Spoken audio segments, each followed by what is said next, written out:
Okay, I'm gonna assemble all my parts back on the press. I'm gonna prime, I'll try to prime 100 cases, make sure everything is running right. I do use CCI small pistol primers. I have used Federal primers, they work just as well. They're a little softer.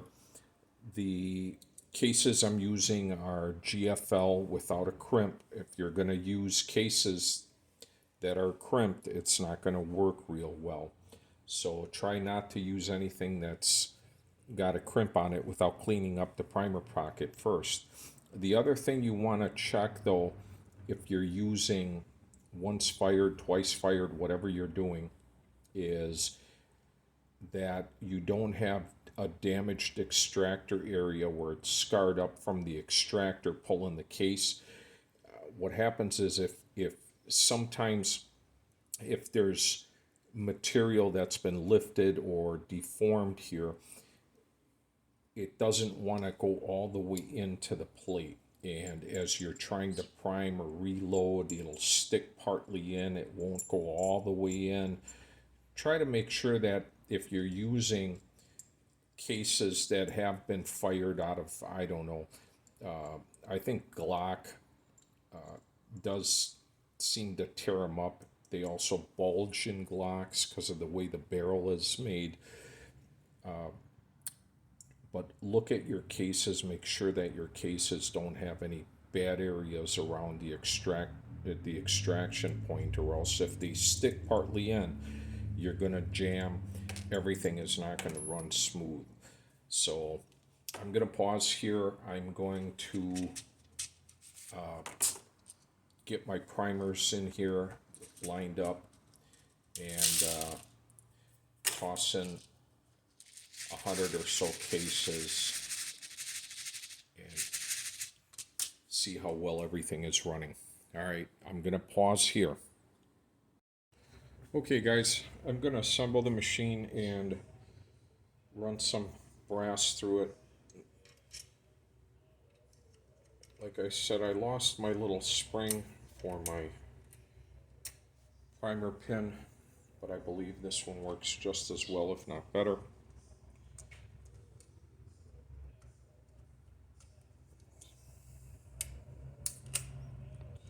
Okay.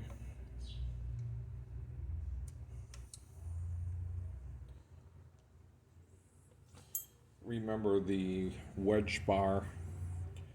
Try to line it so that it's applying pressure, decent pressure to the arm.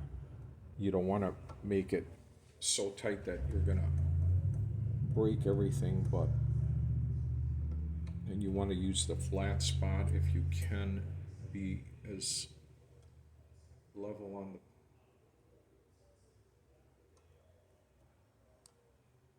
I believe that's pretty good there.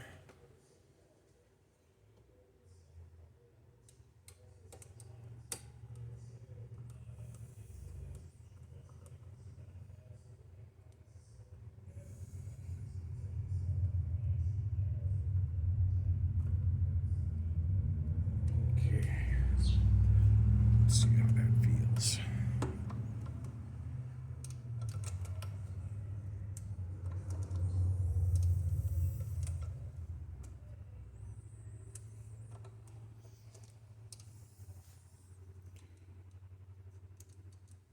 Okay, feels pretty good so far.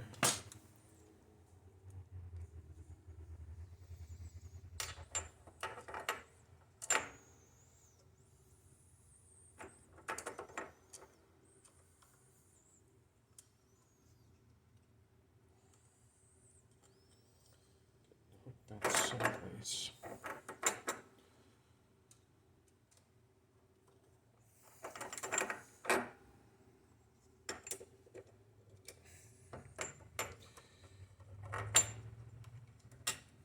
There we go.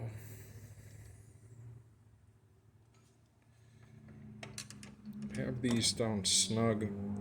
You don't want them to bind the case, but you want them to keep the case tight to the shell plate.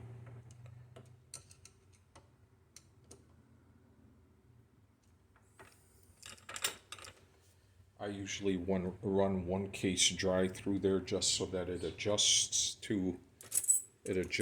the tensioners.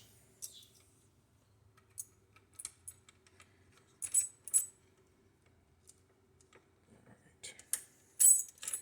Sorry for my sausage fingers being in the picture like that. Okay, let's get those adjusted.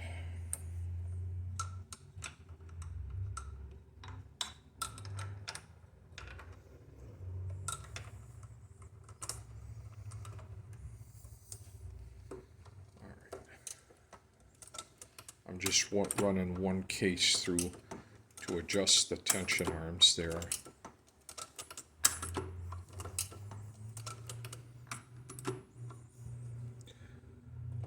This one needs there.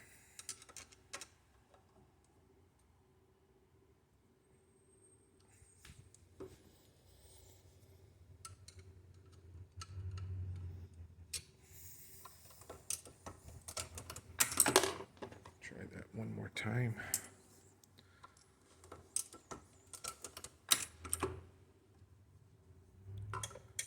Make sure that's sitting. Yeah. This one a little in. Tighten that down. Again, sorry for my hands being in the way, but all right.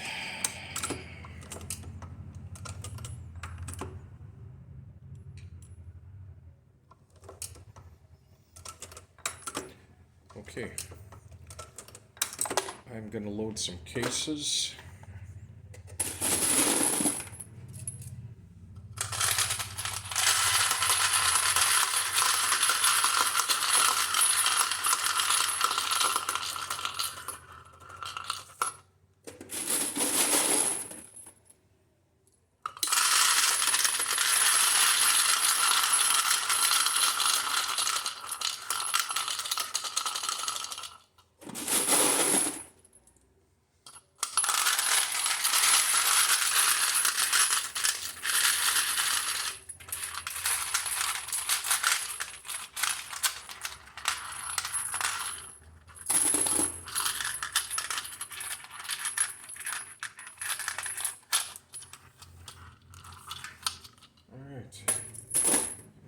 We're full there.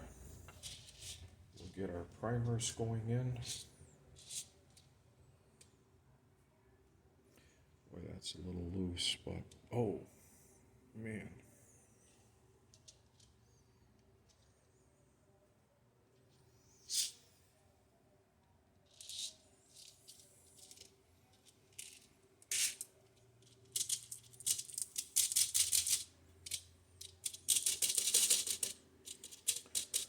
All right. Now, let's see what we get.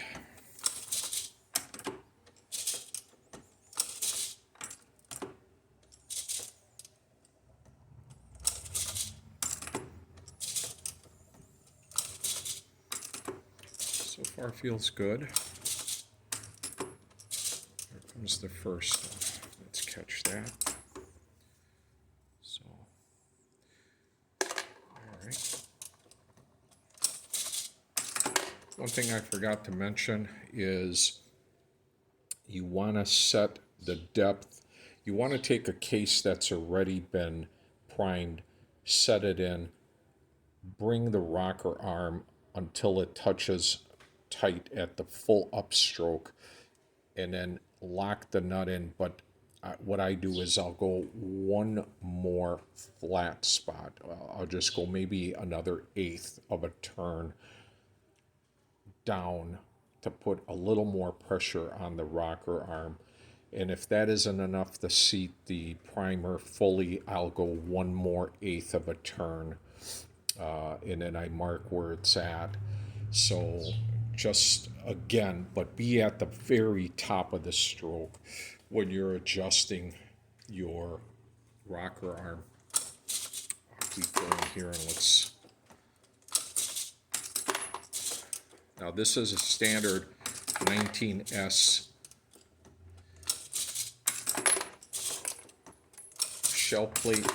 It's made for the 9mm. They also use it on the 40 Smith & Wesson, and you can use it on the 10mm cases if they're the small primer pocket. I believe the 19L is for the 10mm with the large primer pocket, but I use this case, or this shell plate for. All right, so one just jumped out. I wasn't paying attention. I didn't see what was going on, guys. I'll have to watch the video and see what actually happened.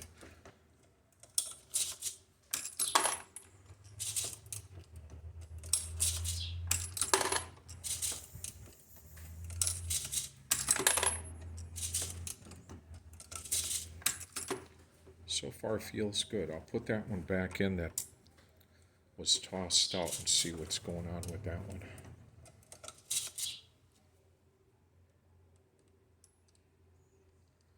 That's an oddball. That one doesn't want to go all the way in. I think that extractor, now there we go.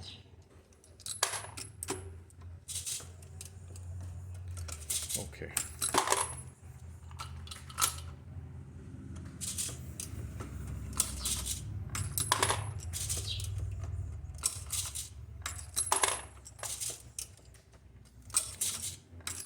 Okay, so far so good, other than forgetting to spin the case feeder assembly and drop more cases. And again, not sure why that other one flew out like that. I'll have to watch the video and see.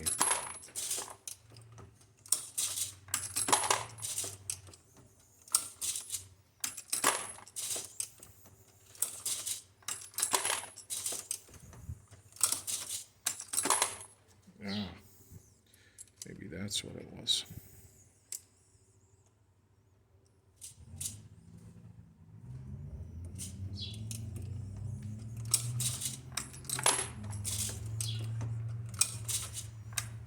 Yeah, so I have to pay more attention to how these are going in.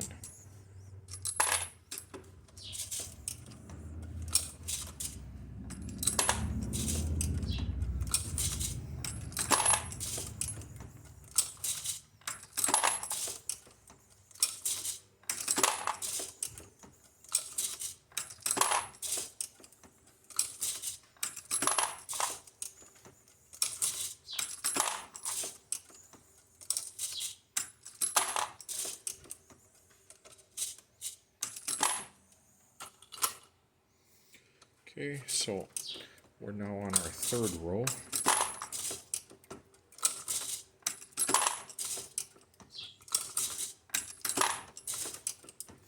And you'll be able to tell if you're seating properly or if it's going in crooked, or if you're missing. There's a completely different feel to it. Everyone seems pretty good so far, except for the ones I tried to prime upside down from not paying attention.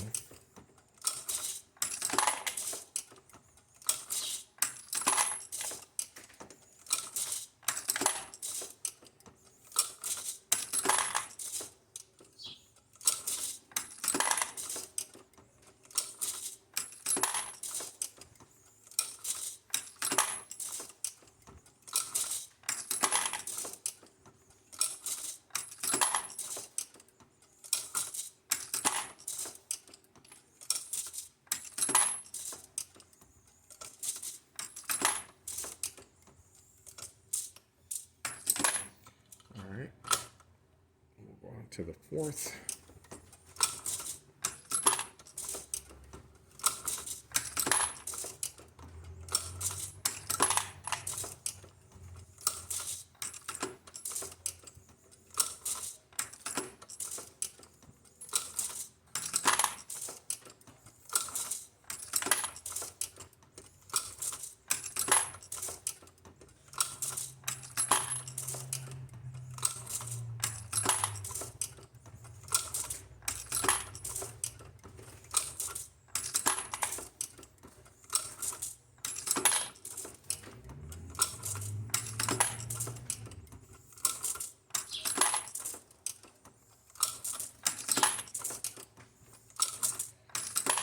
can, I guess you could fast forward all the way to the end. I don't know if you want to. I'll let you know if we messed any up. So far it's actually been running real well. And I see that I have a few more primers left, so I will add a few more cases.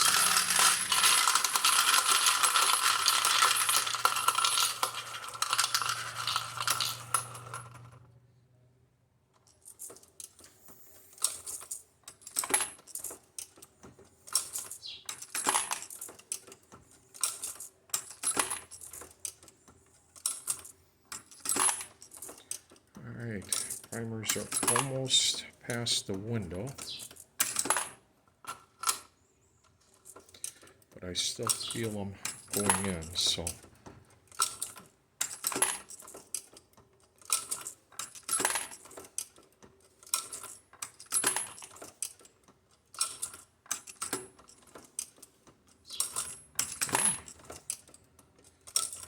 still good.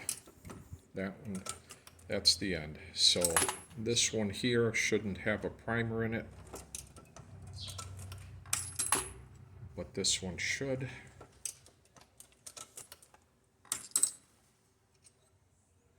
Okay, and like I said, this one should not. So there you go. This one out of there. So that is 100 cases, guys. Other than me not paying attention and having some of them going upside down. I hope you can see that. They all felt great. I know they all went in. I really don't use this machine for priming. I use the APP press.